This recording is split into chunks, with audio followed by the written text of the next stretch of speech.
बराबर कुल। और इन्होंने ऐसी प्रतिज्ञा क्यों कर दी कि जो तोड़ेगा वो ले जाए। असल इसके पीछे कथा है।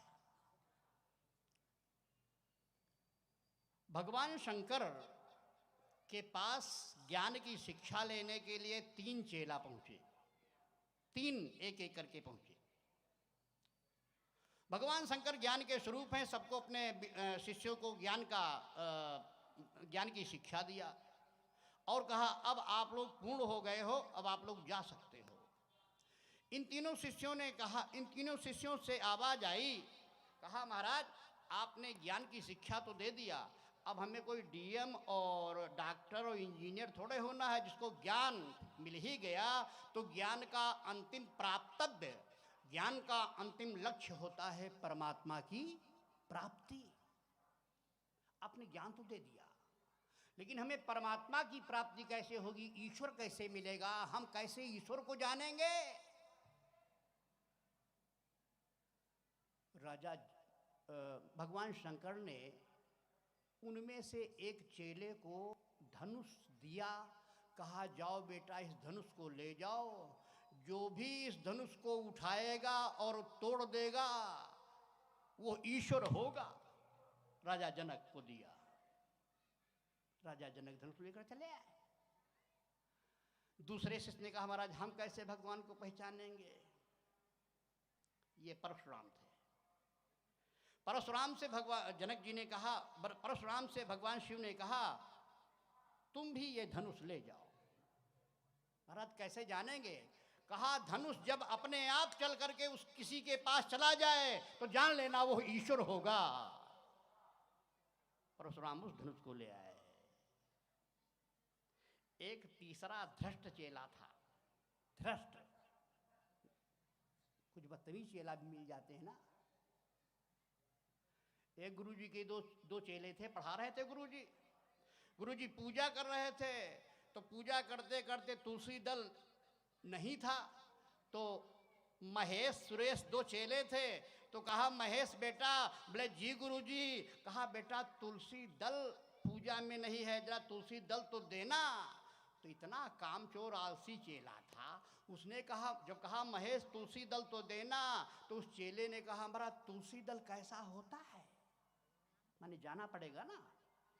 कहा हमारा तुलसी दल कैसा होता है। अरे धत तेरे की।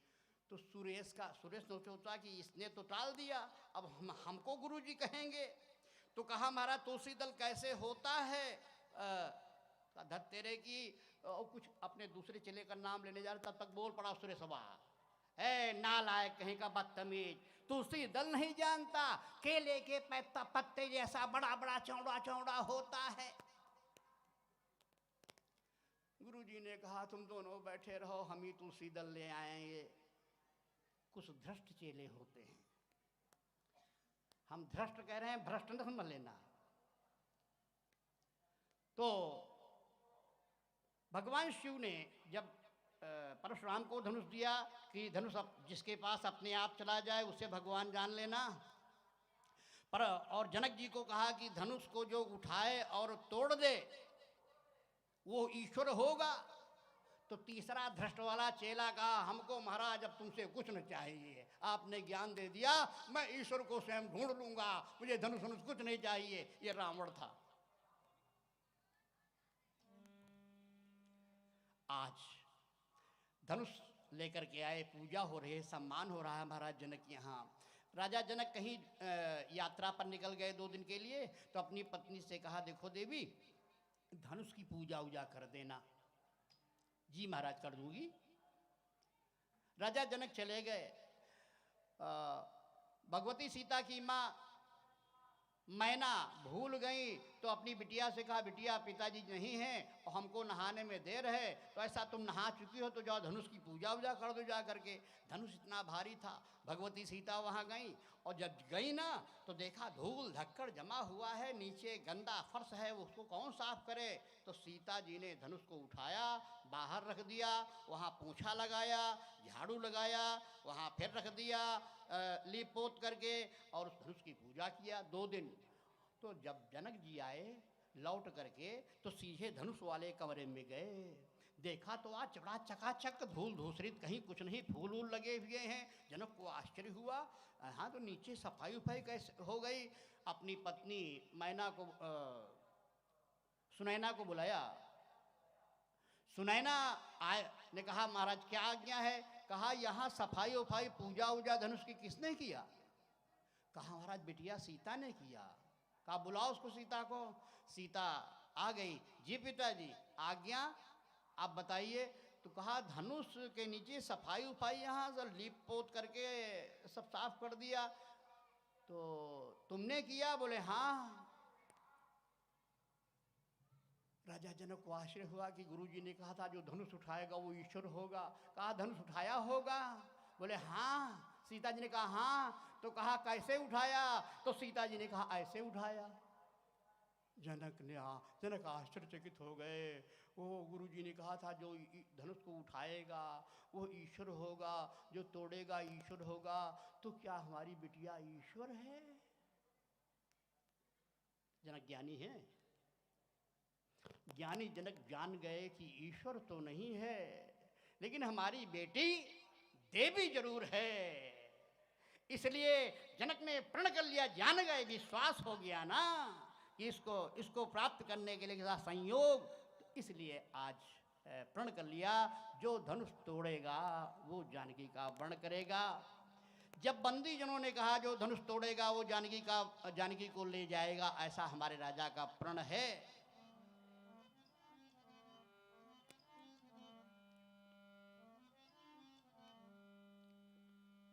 सभी राजा तैयार हो गए।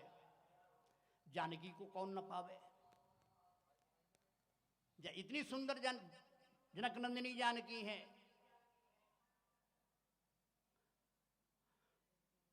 तो एक राजा बड़ा बुढ़ा था, उसके साथ दो नौकर थे। उसने कहा, तो उस राजा ने कहा हमको उठाओ। उस राजा ने कहा हमको उठाओ। और जब उठा तो उसने कहा, तो उस राजा ने अपना अंगौछा दिया और कहा जरा हमको बांधो तो कस के। बांधा, किसी तरह गया।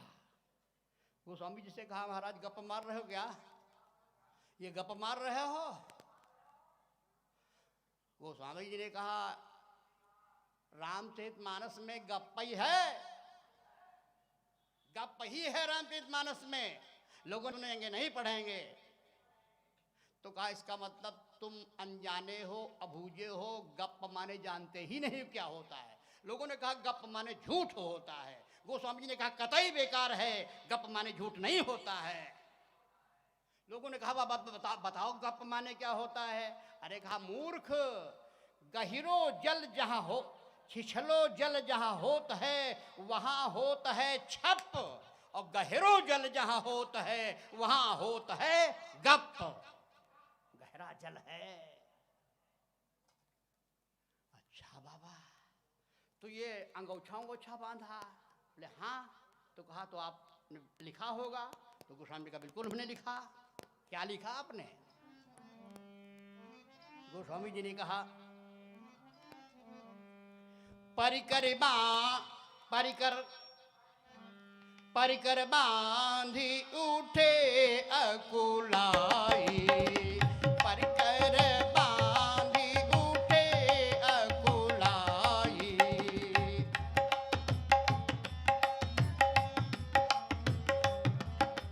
परिकर बांधी उठे अकुलाई, चले इष्ट देवन सिर नाई। परिकर बांधी उठे अकुलाई।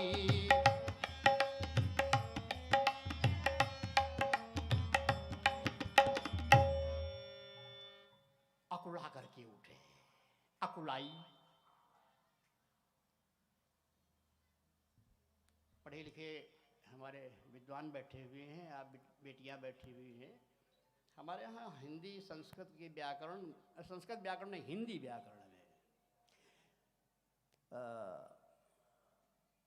वाक्य का क्रम होता है। वाक्य में होता है कर्ता, क्रिया और तब कर्म। वाक्य, जिन्होंने हिंदी से परास्नातक किया हो, जानते हैं कि ये शास्त्रीय विषय है। तो कर्ता क्रियाकर्म राम घर जाता है, वाक्य तो जाना क्रिया है। कभी दो क्रियाएं हैं, राम दौड़ते हुए खा रहा है तो दौड़ना भी है क्रिया और खाना भी क्रिया है। लेकिन गोस्वामी जी कहते हैं ये इतने मूर्ख राजा हैं कि एक ही चौपाई के चतुर्थांश में, चौपाई की अर्धाली में 6 क्रियाएं रखे दे रहे हैं।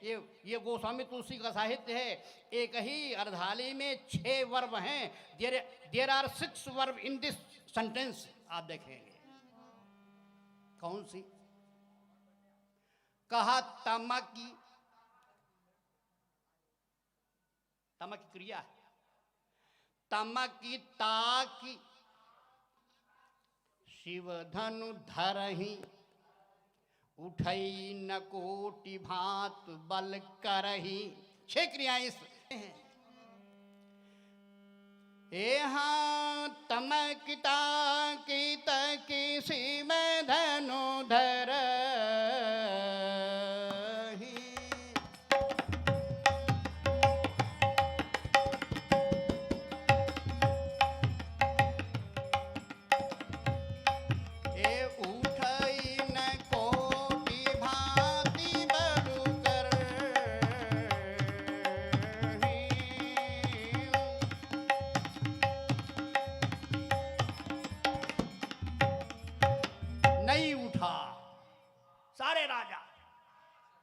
एक करके गए लेकिन नहीं उठा। राजा लौट आए। बाद में जब धनुष राम जी के द्वारा टूट गया ना, तो बाद में धनुष से किसी ने पूछा, धनुष ये राजा लोग गए थे और चले इष्ट देवन सिरनाई, अपने इष्ट देवता को, जैसे किसी के इष्ट शंकर थे, किसी के इष्ट हनुमान थे, किसी के इष्ट काली मैया थी। तो कहा हे काली, एक राजा गए तो कहा हे काली मैया, हे शंकर जी। शंकर जी वाले ने कहा हे शंकर जी हमसे धनुष टूट जाए। गया तो धनुष से किसी ने पूछा कि ये अपने इष्ट देवता का नाम लेकर के गए तो भी तुम नहीं टूटे। धनुष ने कहा मेरे सामने समस्या थी। लोगों ने कहा क्या समस्या थी? कहा ये शंकर जी का भक्त तो था, हे शंकर जी धनुष टूट जाए। लेकिन जो 9999 राजा थे ना, वो भी शंकर जी के भक्त थे। उन्होंने कहा हे शंकर भगवान आपकी जय हो। शंकर जी ने कहा बात क्या है? कहा महाराज जो जा रहा है उससे धनुष न टूटे। धनुष ने कहा मेरे सामने समस्या, हम एक की माने कि 9999 की बात माने, इसलिए हम नहीं टूटे। और जब श्रीहत भय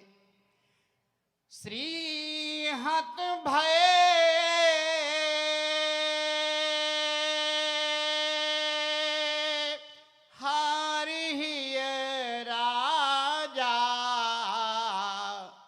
तो बैठे निज निज जाई समाजा। सर झुका करके बैठ गए।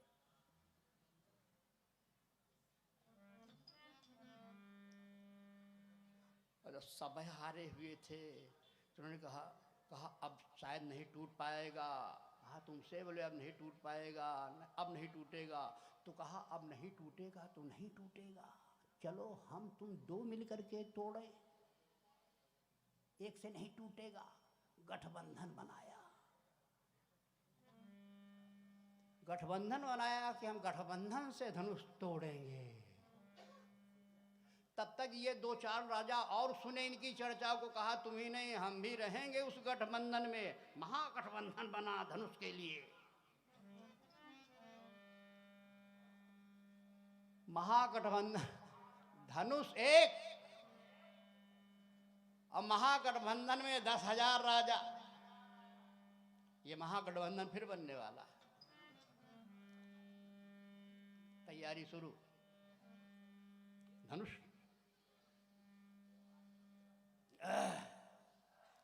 लेकिन ये 10,000 गए। बाबा कहते हैं भूप सहस 10 एक ही 12, भूप सहस 10 एक ही,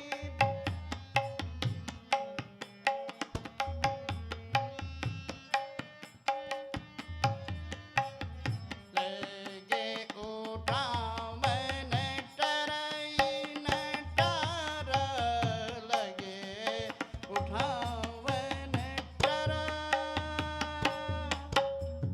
लेकिन गठबंधन से भी धनुष टूटा नहीं। और जब गठबंधन से हजारों राजा लग गए तब तो महाराज जनक को बड़ी निराशा हुई। और ये जो राजा आए थे इनमें रावण और बाणासुर भी आया था। रावण बाणासुर आया था। रावण बाणासुर को आया हुआ देख करके भगवती सती की को भगवती सीता को जिन्होंने आशीर्वाद दिया था, ऐसी माता पार्वती ने कहा अब गड़बड़। पार्वती जी से लोगों ने कहा अब क्या मतलब क्या है? अरे कहा ये हमारे पति का चिलवा आ गया। जेहि कौतुक शिव शैल उठावा, इसने पहाड़े उठा लिया था कैलाश। ये तो धनुष की बात है। इसलिए पार्वती जी भगी, भोलेनाथ के पास पहुंची। भोलेनाथ से कहा महाराज दया की रक्षा कीजिए। भोलेनाथ ने कहा क्या है? पार्वती कहा महाराज हमने एक बिटिया को वरदान दे दिया है। तो कहा वरदान तुमने दिया तो अपने वरदान की बात तुम समझो। कहा नहीं, हमने एक बिटिया को वरदान दे दिया है। क्या वरदान दिया? कहा हमने एक बेटी को वरदान दे दिया कि मन जाहि राचो मिलहि सोवर सहज सुंदर सांवर। भोलेनाथ ने कहा तो हम क्या करें? अरे कहा महाराज वहाँ धनुष आड़े है, धनुष जो उठा लेगा तोड़ देगा, जो वही जानकी ले जाएगा। वहाँ आपका चेला रावण भी आया है, बाणासुर भी आया है, बड़े बड़े राजा आए हैं। धनुष टूट गया तो हमारी प्रतिज्ञा का क्या होगा बाबा? भोलेनाथ ने कहा तो हम क्या करें? कहा महाराज मेरी प्रतिज्ञा को बचाने के लिए आप चलो धनुष को इतना वजन कर दो, इतना वजन कर दो और स्वयं धनुष पर आप बैठ जाओ, कोई देखेगा नहीं, आप अदृश्य हो, आप महादेव हो। धनुष पर बैठ जाओ, धनुष किसी से टूटे ही नहीं। तुम मनहु पाई भट्ट बाहुबल, अधिक अधिक गरुआई। और जब राजा जनक धनुष पर भगवान शंकर बैठ गए, आज महाराज जनक को चिंता हुई। उन्होंने कहा जो भी आप लोग आए हैं कृपया आप चले जाइए। हमने पृथ्वी से पृथ्वी पर वीर विहीन मैंने समझ लिया है। तजऊ आस निज ग्रह जाहू, लिखा न विधि वैदेही विवाहु। सुकृत जाई जो पन परिहरऊं, कुंवर कुंवारी रहे का करऊं। आप लोग अपने अपने घर जाइए, बुरा मत मानना। इस प्रसंग पर जो जिस जगह चौपाई हमने कहा है, यहाँ एक शंका लोग प्राय कर किया करते हैं, शायद आपके संज्ञान में भी आई हो। वो शंका क्या है? लोग शंका करते हैं कि 10,000 20,000 राजा तो बुला लिए, लेकिन दशरथ को न्योता क्यों नहीं किया दिया था? ये शंका प्राय करके आप लोग सुनते होंगे। जाइए बड़े शांति के साथ जाओ बेटा, जाओ शांति के साथ जाओ। जिनको जाना इकट्ठे चले जाओ। बोलिए राजा रामचंद्र भगवान की। तो ये जो भगवती सीता का ये धनुष यज्ञ हुआ ना, ये प्रण विवाह है। अच्छा, शंका वालों से आप पूछो, उनसे जो शंका आपसे करे तो उससे पहला प्रश्न आप कर दो कि 10,000 राजाओं को अगर निमंत्रण राजा जनक ने दिया था तो वो चिट्ठी हमको दिखाओ, या कहीं लिखा पढ़ी में, या कहीं किसी पुराण में चर्चा हो कि चिट्ठी भेजी गई हो। न्योता भेजे नहीं गया किसी को। आप कहेंगे क्यों? तो मेरे बंधु माताओं बहनों, प्रण विवाह में निमंत्रण नहीं दिया जाता, केवल प्रण का प्रचार कराया जाता है। ये प्रण विवाह था। इसीलिए अगर चिट्ठी देते तो राजा जनक ये न कहते कि दीप दीप के भूपति नाना आए सुनी, या लेटर पढ़ करके नहीं, आए सुनी जो हम पन ठाना। ये प्रण का प्रचार कराया जाता है, इसलिए इसमें निमंत्रण नहीं दिया जाता। आपको और बाद की घटना में लाऊं। द्वापर में एक राजा को बड़ा अपमान महसूस हुआ द्रोणाचार्य से। उसने प्रण कर लिया कि मेरा बैर निर्मूल नहीं जाएगा। यज्ञ कराया, उसके 2 लड़के हुए, एक लड़की हुई और एक लड़का हुआ। लड़की का नाम था द्रौपदी और पुत्र का नाम था, मैं भूल रहा हूं, अच्छा पुत्र का नाम था, एक बेटा एक बेटी। जब द्रौपदी थोड़ा विवाह के योग्य हुई तो महाराज द्रौपदी के पिता ने, महाराज द्रुपद ने प्रण कर लिया। खौलता हुआ कड़ा, ऊपर मछली लगी हुई है, जो भी मछली की आंख को बीत देगा उसको मैं अपनी बेटी दे दूंगा। ये प्रण विवाह था, किसी को निमंत्रण नहीं दिया गया था। इसमें भी प्रण का प्रचार कराया गया था। तीसरा प्रमाण कलयुग का। दिल्ली के एक राजा थे, बहुत वीर राजा थे, लड़ाई सदैव व्यस्त रहते थे। एक दिन रनिवास में आए तो माँ को चिंता हुई। माँ ने कहा, महाराज बिटिया सयानी हो गई है, विवाह करिए, उम्र आ रही है। तो राजा अपने बल के अहंकार में प्रतिज्ञा कर बैठा, विवाह की चिंता क्यों करती हूँ, मैं इसी समय प्रण करता हूँ कि जो मुझे हरा देगा उसको मैं अपनी बेटी ब्याह दूंगा। इस राजा का नाम था पृथ्वीराज चौहान। आप पढ़ लेना इतिहास में।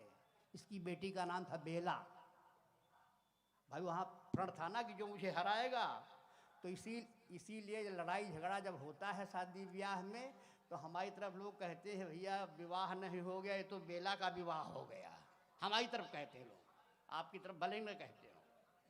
तो ये प्रण विवाह था। इसलिए शंका को निर्मूल करने के लिए मैंने इस स्थान पर आपके बीच में ये बात रखना अपेक्षित समझा है मेरे बंधुओं।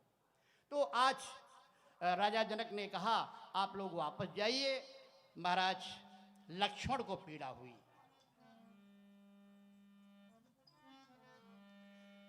माखे लखन, उन्होंने कहा अब जन को माखे भटवानी। अरे कुटिल भाई भाऊ है, माखे लखन कुटिल भाई भाऊ है, रद पट पर कत नयन रिसऊ है, रद पट पर कत, रद पट पर। लक्ष्मण कटकटाए, क्रोध आया। एक चौपाई मैंने कल कही थी, जो लोग हैं उनको स्मरण होगा। ये तुलसी साहित्य है। प्यारे बंधु माताओं बहनों, सीता का परिचय दिया था, तात जनक तनया या सोई धनुष जगी यही कारण होई। तो गोस्वामी जी ने वो अक्षर रखे जिसमें एक होंठ से दूसरा होंठ टच नहीं होता। ये साहित्य है, तात जनक तनया या सोई, कल मैंने बताया था।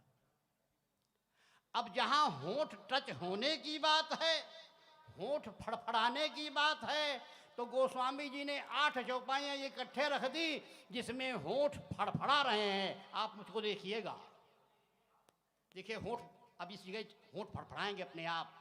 देखें आप, होंठ दोनों टच होंगे।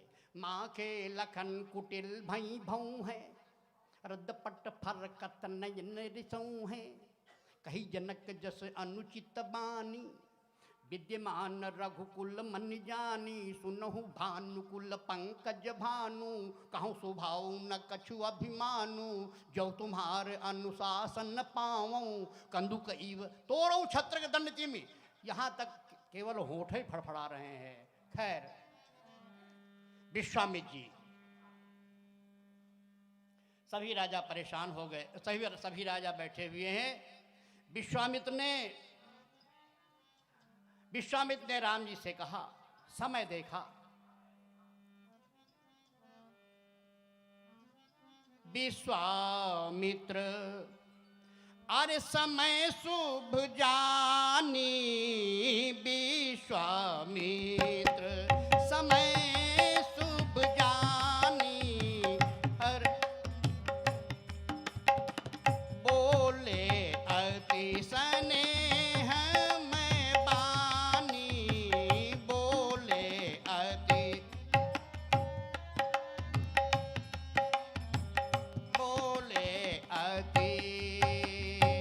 विश्वामित्र ने देखा समय शुभ जाना। एक अंतर कथा और आती है। रावण भी गया था वहां पर धनुष यज्ञ में, तो रावण को देख करके अन्य राजा जो दुष्ट थे उन्होंने कहा अब कुछ काम बन गया, अब तो कोई तोड़ पावे चाहे न पावे, कोई उठा पावे चाहे न पावे, हमारे राजा साहब रावण तो उठा ही लेंगे। लेकिन रावण बुद्धिमत्ता का परिचय दिया, वो वापस हुआ। और जब वापस हुआ तो लोगों ने कहा महाराज आप जा रहे हो? तो कहा हाँ आवश्यक कार्य है, लंका जा रहा हूं। रावण से अन्य राजाओं ने कहा आप चले जाओगे और जो धनुष उठाएगा तोड़ देगा, जानकी को लेकर चला जाएगा। रावण ने कहा यार चिंता क्यों करते हो, हमारा तो काम ही यही है, धनुष तोड़ करके और उठा करके जानकी कोई ले जाएगा, हम उस राजा को मार डालेंगे और जानकी को अपने यहाँ ले आ जाएंगे, हमारा तो रोज का काम ही है। जीती बरी निज बाहुबल, बहु सुंदर बर नारी। राजाओं ने कहा महाराज इसमें यश नहीं होगा, इसमें तो कलंक लग जाएगा, धनुष तोड़ करके कोई ले जाएगा। रावण ने कहा हम व्यवस्था इसी किए दे रहे हैं कि धनुष ही कोई नहीं तोड़ पाएगा। रावण गया और गेट के पास जब गया ना तो उसने पुकारा राहो,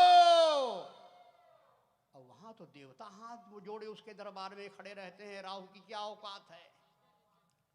जैसे कहा राहु आया, राहु ने कहा ए सर आज्ञा। रावण ने कहा वो धनुष है ना उस पर बैठ जाओ, वजन कर दो, किसी से न टूटे। राहु धनुष पर बैठ गया। चारू वेद पुराण अष्टदश, छयो शास्त्र सब ग्रंथन को रस। राहु वाली कथा संकेत में नृप भुज बल विधु शिव धनु राहो, गरुव कठोर विदित सब काहू। राहु बैठ गया। अब जब 10,000 राजा असफल हो गए, राजा जनक ने घोषणा कर दिया तजौवास निज निज गृह जाहु। जैसे उसलापुर उतरे हम, यहाँ आ गए, यहाँ आयोजक मंडल पांडे जी या चंद्राकर जी कहते महाराज आ तो गए रायबरेली से, लेकिन तजौवास निज निज गृह जाहु, तो हम क्या करते, बैठे रहते क्या? लेकिन ये इतने नीच राजा है कि बैठे। आयोजक कह रहा है, प्रोग्राम करने वाला कह रहा तजौवास निज निज गृह जाहु, लेकिन इतने भ्रष्ट हैं कि ये वहां बैठे हैं। तो धनुष के ऊपर बैठा हुआ राहु, उसने सोचा प्रोग्राम तो फिनिश है, क्योंकि प्रोग्राम कराने वाला कह रहा है प्रोग्राम इंड, तजौवास निज निज गृह जाहु, पृथ्वी वीर से विहीन है। तो यार धनुष पर बैठे हुए राहु ने सोचा धनुष पर बैठे हुए अकेले बोर हम क्यों हों। राहु धनुष से नीचे उतरा। राहु जब धनुष से नीचे उतरा तो विश्वामित्र ने अपना पत्रा खोला। जब राहु नीचे धनुष से उतरा तो विश्वामित्र ने अपना पत्रा खोला तो गोस्वामी तुलसीदास की लेखनी का भी मंडोला।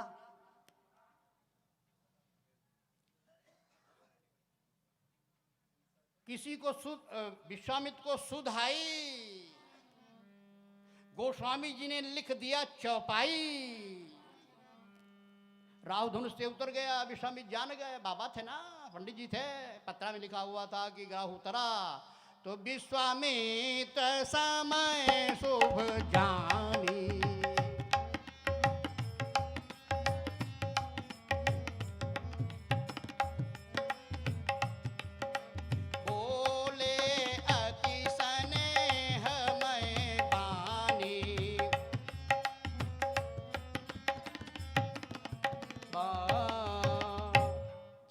उतर गया, कहा बेटा उठो राम, कहा उठो राम, ये भंज हो भव चापा, और मेटहु तात जनक परितापा।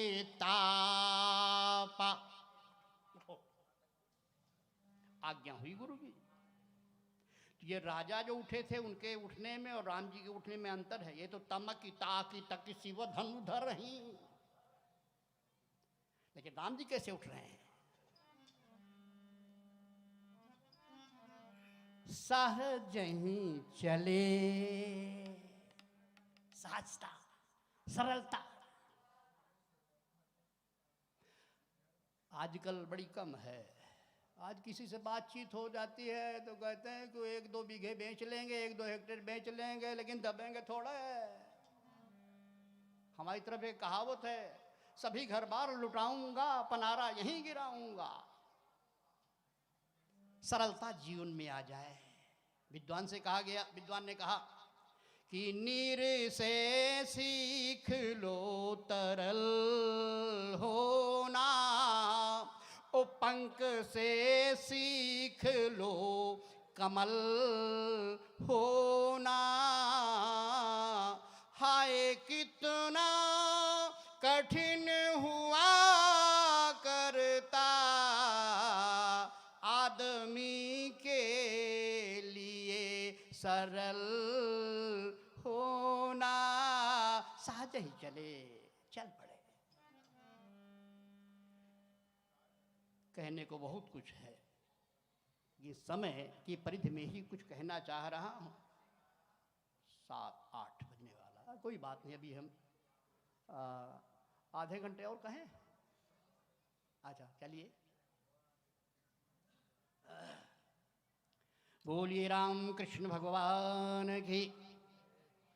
सहज ही चले तो गुरु ही प्रणाम मन ही मन कीन्हा, तो अति लाघो उठाई धनु लीन्हा।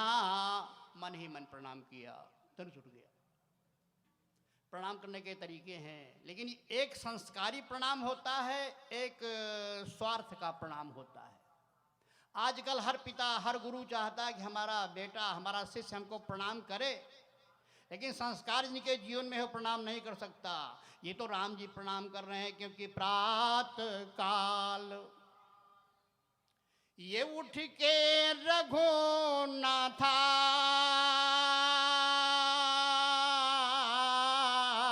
ये तो मातु पिता गुरु नाम ही माथा।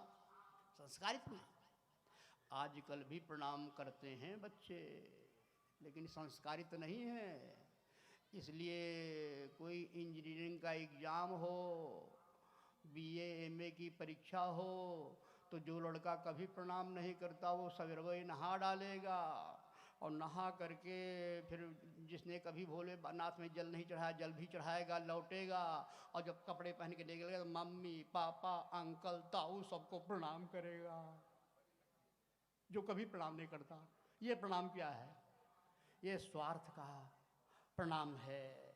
इसलिए संस्कारित होकर के प्रणाम करिए, उसका फल होता है कि राम जी ने धनुष को उठा लिया। धनुष को उठा लिया महाराज।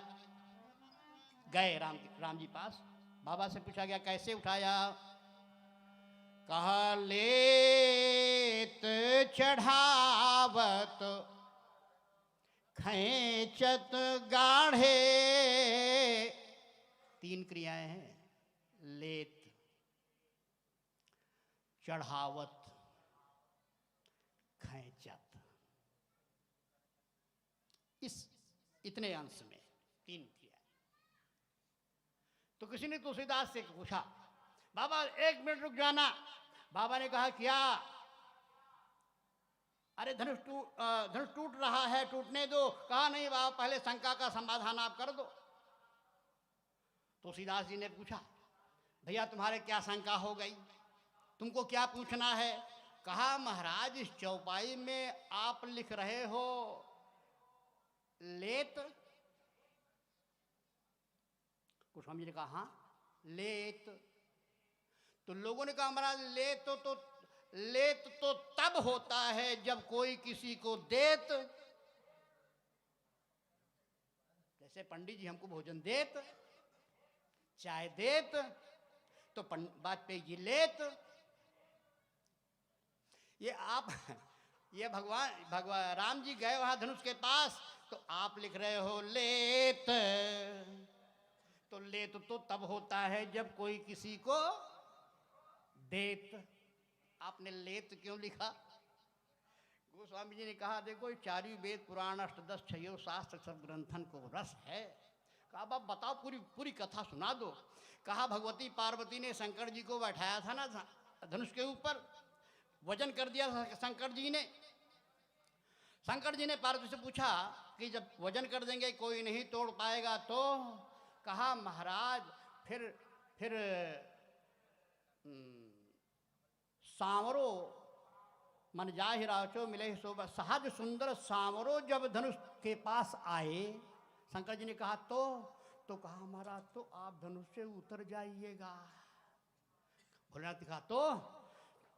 पार्वती जी ने कहा महाराज जब सहज सुंदर सांवरों के तोड़ने का नंबर आए उठाने का नंबर आए तो महाराज उतर जाइएगा और सहज सुंदर सांवरों को धनुषीय दे दीजिएगा।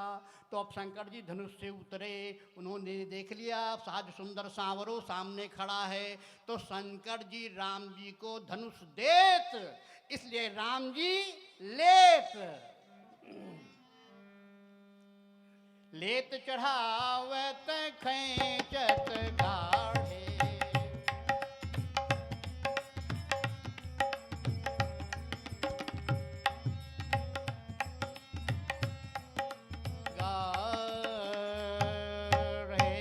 राम जी धनुष के पास गए, ते ही क्षण राम मध्य धनु तोरा।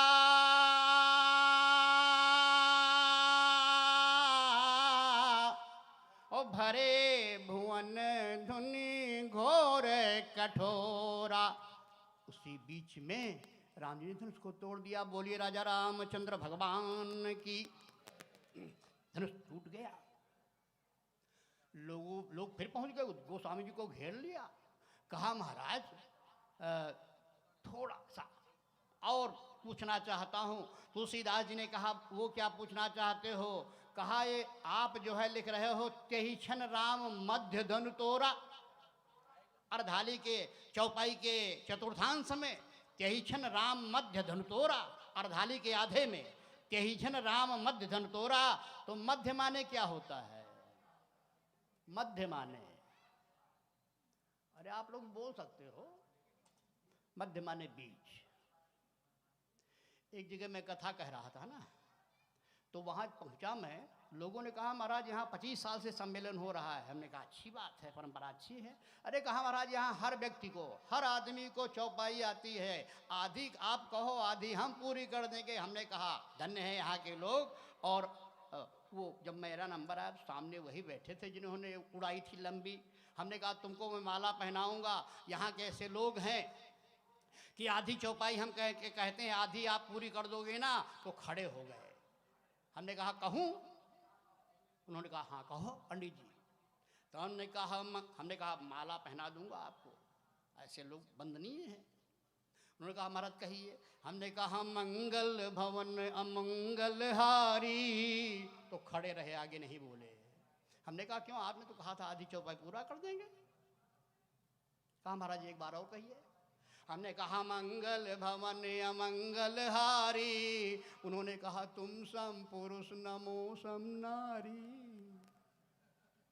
हमने कहा धन्य हो, लेकिन आप लोग धन्य हो। ते ही क्षण राम, ये मध्य धनु तोरा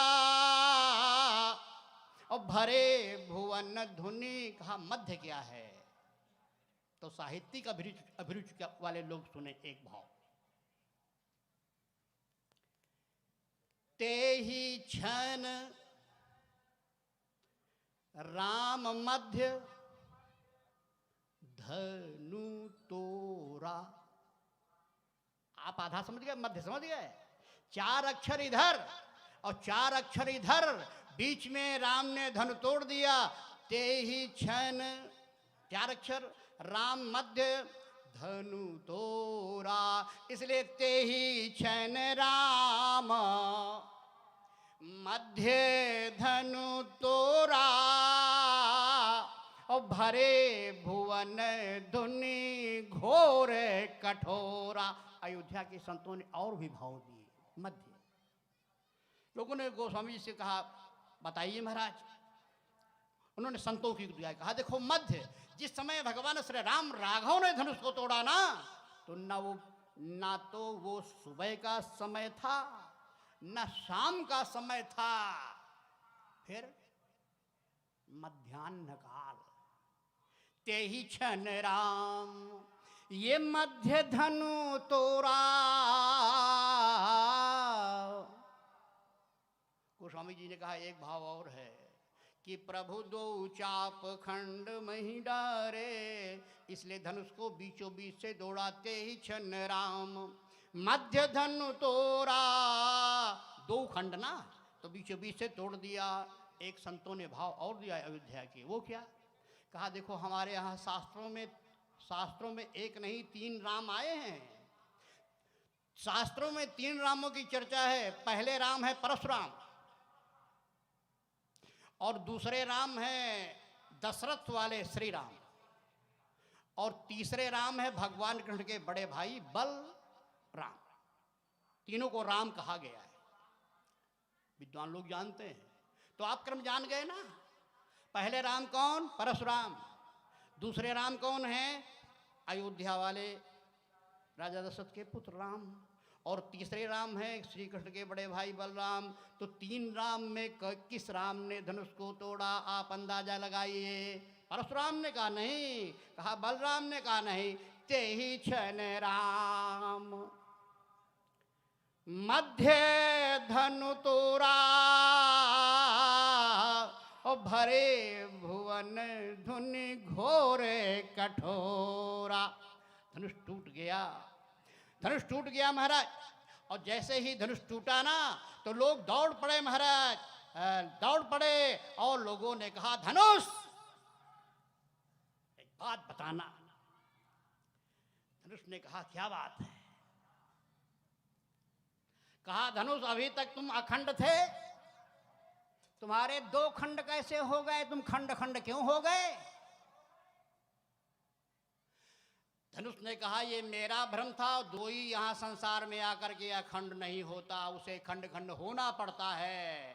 कहा नहीं अभी तक तुम अखंड थे, तुम्हारे 2 खंड क्यों हो गए? धनुष ने कहा दुनिया के लोगों, ये मेरा भ्रम था। मैंने देखा कि मैं अखंड नहीं हूं। ये मेरा भ्रम तब टूटा जब मेरे सामने अखंड आ गया। कौन अखंड?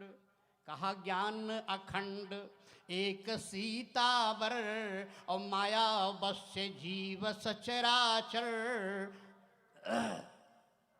ज्ञान उमा एक अखंड रघुराई। धनुष ने कहा ये मेरा भ्रम टूट गया, मैं अखंड नहीं था। मैंने देखा कि अखंड सामने खड़ा है, तो मैं 2 खंडों में हो गया, मेरे खंड हो गए। कहा 2 ही क्यों हो गए, 4 क्यों नहीं हुए? धनुष 2 ही खंड तुम्हारे क्यों हुए, 4 क्यों नहीं हुए? धनुष ने कहा 2 हो करके मैं खंड भी हुआ तो सार्थक हो गया मेरा जीवन। लोगों ने कहा कैसे? कहा मैं 2 इसलिए हुआ कि मैंने 2 को एक किया। पहले सीता और राम को रहा विवाह चाप अधीना। कहा मैंने 2 को एक किया, तब मैं 2 हो गया। एक बात धनुष बताना, और वो क्या? कहा 10,000 राजा उठा रहे थे, नहीं उठे। अकेले राम के उठाने से तुम उठ गए? धनुष ने कहा ये संसार है महाराज।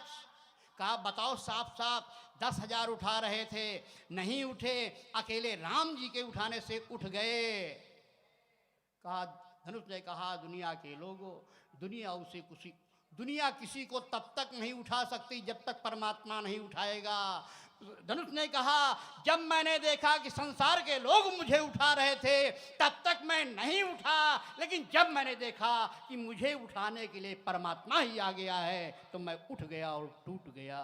सत्य है, दुनिया वाले बेकार की बात किया करते हैं। एक बुढ़ी माताजी, बूढ़े उनके बाप थे, लड़का कुछ दिमाग से कमज़ोर था, जल्दी से विवाह कर दिया।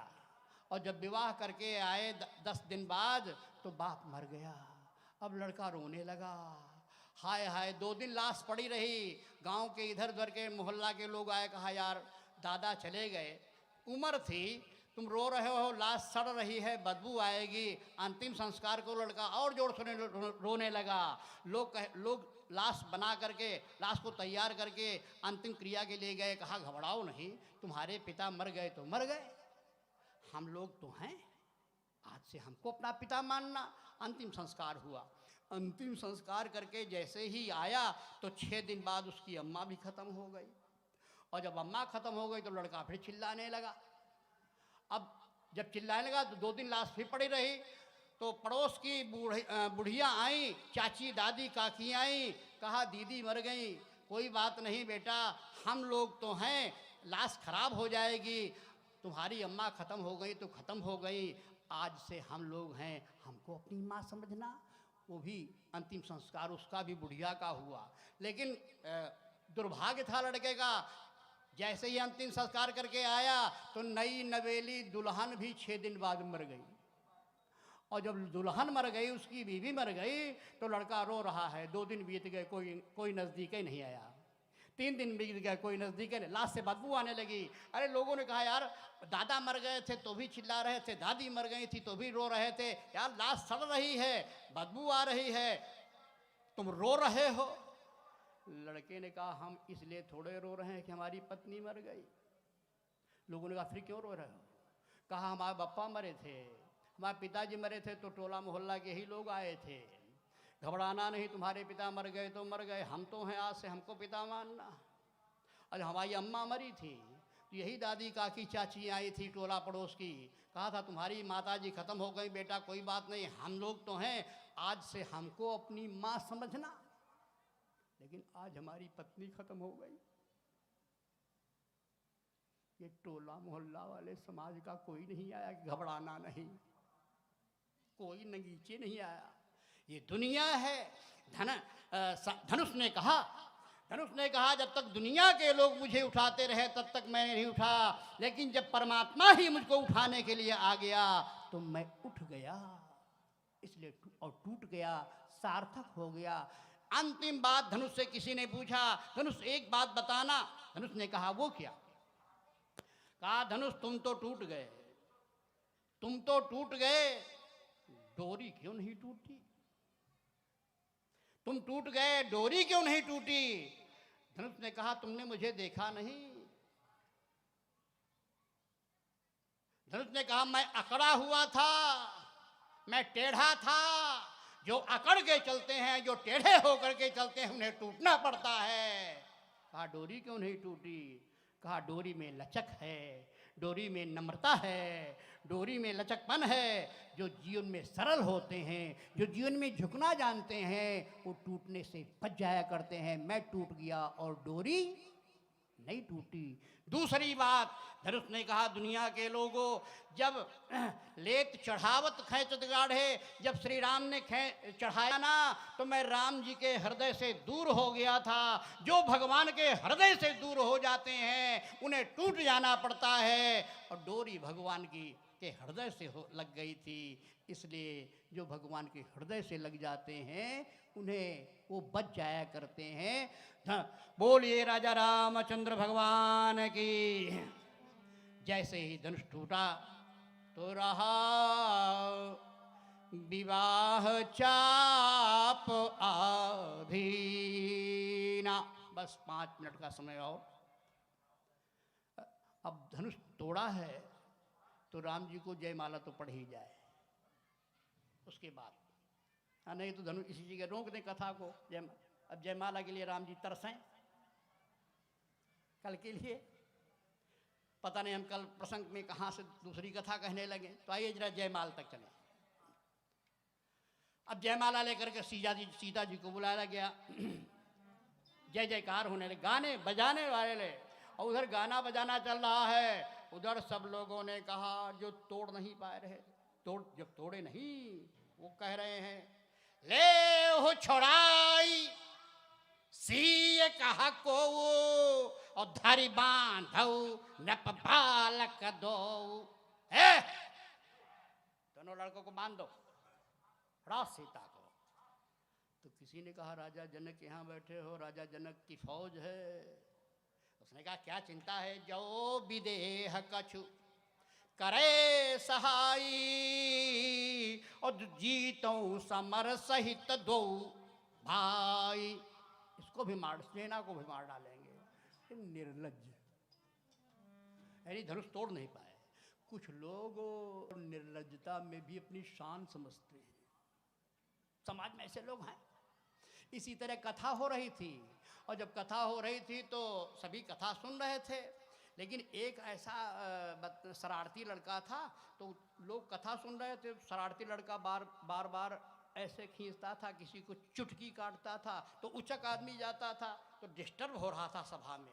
तो लोग समझा रहे थे यार डिस्टर्ब कथा में न करो। मान नहीं रहा था, बार बार किसी के बाल, किसी की चुटकी, किसी की यहाँ उंगली कर देता था।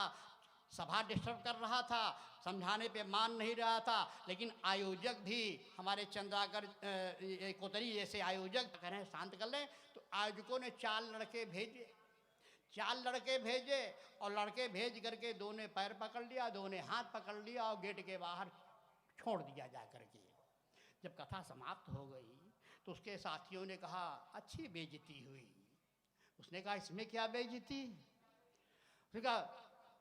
उसके साथियों ने कहा अच्छी बेइज्जती यार हुई। तो उसने कहा इसमें क्या बेइज्जती? कहा भरी सभा से, हजारों की महफिल थी, भरी सभा से हाथ पैर पकड़ करके तुमको बाहर निकाला गया झुलाते हुए, इससे बड़ी बेइज्जती क्या हो सकती है? लड़के ने कहा इसमें कोई बेइज्जती नहीं है। लड़कों ने कहा क्यों? कहा जीवन का पहला मौका है कि हाथ पैर पकड़ करके मैं बाहर किया गया था। उसने कहा जीवन का पहला मौका है कि हाथ पैर पकड़ ला तो घूसा नहीं चलते थे, तब तक मैं बाहर ही नहीं होता था। ऐसे भी ये धनुष तोड़ नहीं पाए, अब चिल्ला रहे हैं ले हो छोड़ाई सीए कहा को। भगवती सीता जयमाला लेकर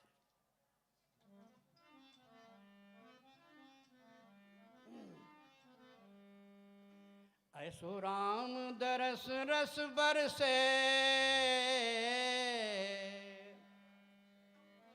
खड़ा हो जाएगा।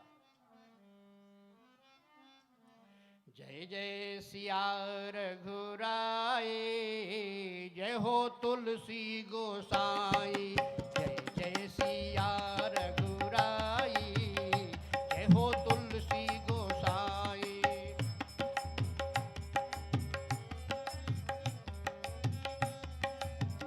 जय हो तुलसी गोसाई, जय हो तुलसी गोसाई, जय हो तुलसी गोसाई, जय हो तुलसी गोसाई। जय जय सिया रघुराई, जय हो तुलसी गोसाई।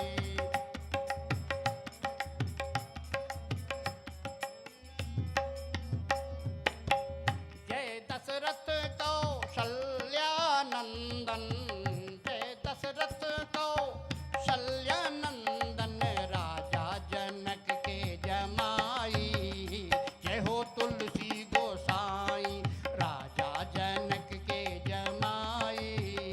जय हो तुलसी गोसाई। जय जयकार मंगल गीत आ रहे हैं, माल लेकर के आई। राम जी सोहत जनु जुग जलज सनाला। राम जी के पास आए, राम जी को चढ़ाने लगी, जयमाला देने लगी, माल डालने लगी। तो राम जी ने सोचा कि चिल्ला रहे हैं राजा, और जनक जी को पश्चाताप हुआ प्रण के लिए। फिर लक्ष्मण ने हाहाकार मचा दिए, तो राम जी थोड़ा झुके, और जब राम जी थोड़ा झुके ना, तो लक्ष्मण जी ने खींच लिया पीछे से। लक्ष्मण से कहा तुम बीच बीच में बहुत बोलते हो। लक्ष्मण जी ने कहा महाराज ससुराल का मामला है, और पहली ही बार ससुराल में अगर झुक गए तो जिंदगी में झुकना ही पड़ेगा। अकड़ के खड़े हो गए। राम जी ने कहा इसकी भी बात माने, साथ रहता है। अकड़ के खड़े हो गए। जब अकड़ खड़े हो गए तो अब सीता जी छोटी, राम जी बड़े उम्र में, और उम्र में बड़े ही नहीं, जिस सीट पर बैठे हैं सब मंचनते मंच एक सुंदर विशद विशाल।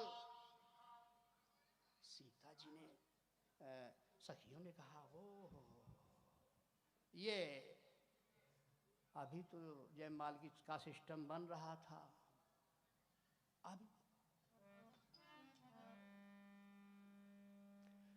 अब क्या होगा। कहा धनुष यज्ञ की पूर्णता तो जयमाल पर है, वैसे धनुष टूटने पर विवाह हो गया, रहा विवाह चापाधीना, लेकिन विवाह जयमाल होने पर। और ये अड़ंगा इसने लगाया। कौन? किसने? गोरे वाले ने। अब राम जी आकर खड़े हो। चतुर सखी खड़ी थी, उसने कहा सिया के पिया मत फूलो जिया, धनुहा तुमने तोड़ो ना। है सीता जी के पिया, तुमने धनुष थोड़ा ही तोड़ा है। काहे अकड़े खड़े रघुराई, तुमनी का कीन्ही प्रभुताई। हमारी लली ने जल भरी नयन जब कीन्ही विनय, तब धनुहा हल को भो जाए। सिया के पिया मत फूलो जिया, धनुहा तुमने तोड़ो ना। सीता जी ने हाथ दिया, रुको अभी अभी होता है काम। सीता जी ने लक्ष्मण को देखा, गोरे वाले को देखा, लखनलाल को। लक्ष्मण की तरफ देख करके सीता जी और लक्ष्मण जी अंतरंग भाषा में बात कर रहे हैं। सीता जी ने लक्ष्मण जी से कहा कि शेषावतार है लखन लाल, पृथ्वी को जरा सहारा दो, और जिससे जयमाला डाल सकूं, इतना कर काम हमारा दो। सीता जी ने कहा लक्ष्मण तुम तो शेषावतार हो, थोड़ा धरती उठा दो, और जब धरती उठ जाएगी ना तो जयमाला मैं डाल दूं। लक्ष्मण जी यहां से मुस्कुराए। जैसे आप लोग कहो हे शेषावतार, आप धरती को उठा दो और पंडित जी के बराबर कर दो। अरे जो धरती उठेगी तो पंडित। यह सुनकर लखन लाल बोले भाभी यह ढंग काम नहीं आएगा, और जिस मंच पे हैं श्री राम खड़े वो भी ऊंचे उठ जाएगा।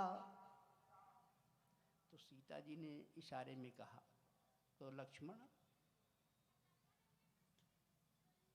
माने बेइज्जती होगी। लक्ष्मण ने कहा नहीं बेइज्जती नहीं होगी। लक्ष्मण ने कहा पर चिंता की कोई बात नहीं, मैं सहायता पहुंचाऊंगा। क्या करोगे? लक्ष्मण जी ने कहा मैं अभी अभी करुणा निधान के चरणों में झुक जाऊंगा। कहा मैं अब अपने प्रभु के चरणों में झुक जाऊंगा। सीता जी ने कहा तो कहा चरणों में झुक जाऊंगा। और जब कहने से नहीं उठूंगा मैं, भाभी कहने से नहीं उठूंगा मैं, प्रभु चाहे वहीं उठा लेना। झुक करके हमारे राम जी हमारे प्रभु उठा लेंगे। प्रभु चाहे वहीं उठा लेना। और भाभी मत जाना चूक उसी अवसर, तुम अपना काम बना लेना। लक्ष्मण जी की बात सीता जी की समझ में आए। कहा बेटा ठीक है। और लक्ष्मण जो है पड़े, लक्ष्मण चरणों में गिर पड़े। और जब चरणों में गिर पड़े तो ये कुसुमय का प्रणाम, कुसुमय का प्रणाम जो भी हम कह रहे हैं, ये कुसुमय का प्रणाम। अब राम जी सोचते हैं कि अगर इसको उठाते नहीं है तो ये हमारे साथ रहा है, हर जगह बोलता है, अकड़ करके धड़ाक से बोलता है। तो झुक कर जभी राम राघो लक्ष्मण को वहां उठाने लगे, तो जयमाला डाल दिया सिया ने, देवता फूल बरसाने लगे। बोलिए राजा रामचंद्र भगवान की। जैसे झुके ना लक्ष्मण, राम जी जैसे झुके तो पीछे एक सखी खड़ी थी, उसने सीता जी को पूछा, चतुर सखी लकी कहा बुझाई,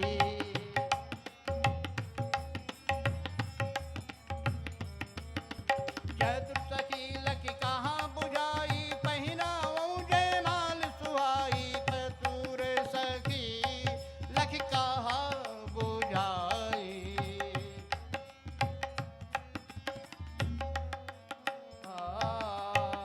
गावहीं छवि